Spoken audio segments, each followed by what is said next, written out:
Do it today, not tomorrow. Every time I put off a decision, hit the snooze button. Skipped the gym, or didn't complete my tasks because I didn't feel like it, I always had an explanation for my continual procrastination. I told myself I was tired. Or that it could wait until tomorrow. Who cares if you put off something, right? Well, you should care. Because you're the one who's responsible for your life. Too often, we look at productivity tips, apps or tools as the magic answer to our problems. But that also means we allow ourselves to blame external things for our lack of productivity. No, it's not me, it's my old laptop.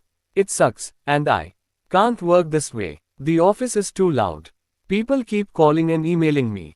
I never have time. Battling procrastination is an inner battle. I have many examples of that in my personal life.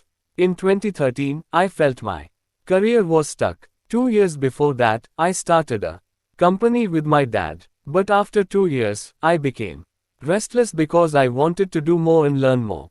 So I did some freelancing. I built websites, did copywriting, content marketing, and some design work. But it didn't take off. Why? I never did the uncomfortable work.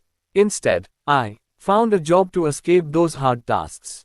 We all escape at times. Building a business or career is hard. It requires you to do difficult, tedious, and unsatisfying tasks. If you want more clients or work, no one is going to hand it to you. You have to hustle. Do content marketing, one-on-one sales, network, or whatever method you use to grow your business. And if you want to climb the corporate ladder, you have to form alliances, be strategic, outperform your targets, and be great at what you do. That's what you should do, right? Most of us already know these things, or you will find out about it. There's no such thing as a secret to succeeding at work. However, we prefer to escape work, and that's at the core of procrastination too. You know what you have to do, but you don't do it. Instead, you open a news site and start reading useless news items. Or you browse your Instagram feed without liking one picture because you hate your life. Maybe you browse Zara, H&M, Net-a-Porter, Mr. Porter, or whatever online shop you like. That was, and to a degree still is, the story of my life. For example, I'm now working on a new book. I know what it's about and I also have a title. But writing is also very difficult work to me, so I look for relief.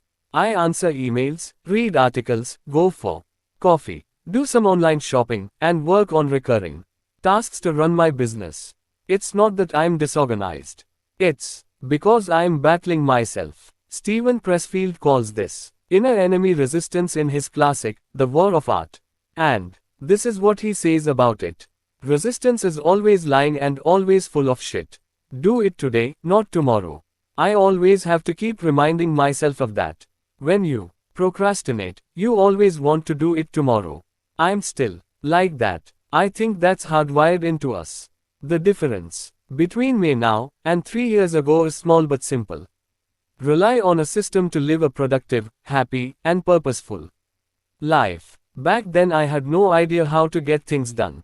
I always gave up quickly, felt stuck, unhappy, and frustrated.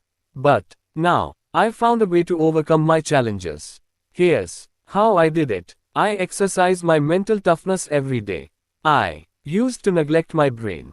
I was mentally weak, thought too much, and didn't rely on myself. It wasn't because I lacked skills. It was because I didn't trust in my ability to figure things out. So I started reading about stoicism, pragmatism, and mindfulness, anything that helps you to control your thoughts and improve your mental toughness. I don't want to be a slave to my thoughts. I want the opposite. I exercise my body every day. When I don't exercise, I'm restless, lack focus, energy, and confidence. By exercising my brain and body every day, I'm always war ready. I learned that overcoming procrastination starts before you fight the war. Soldiers don't go to war untrained either. Right. Be in great shape, mentally and physically. Always. I have a set of daily habits that help me to be in control of my life. I journal, Read, set daily priorities, and don't consume useless information.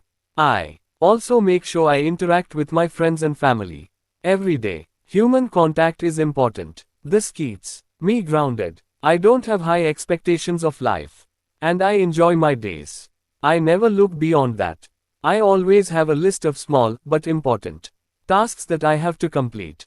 Let's take my new book for example. I often want to escape difficult things like actually sitting down and writing.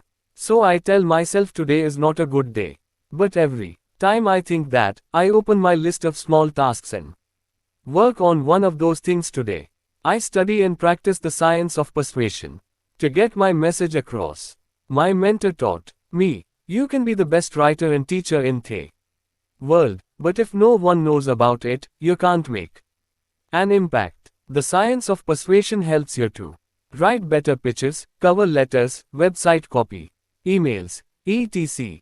Of course, it takes time to develop the foundation of this strategy, and there's a lot more to it. But it's not magic. However, it's also not easy to live a productive life. And it's definitely not about technology or hacks.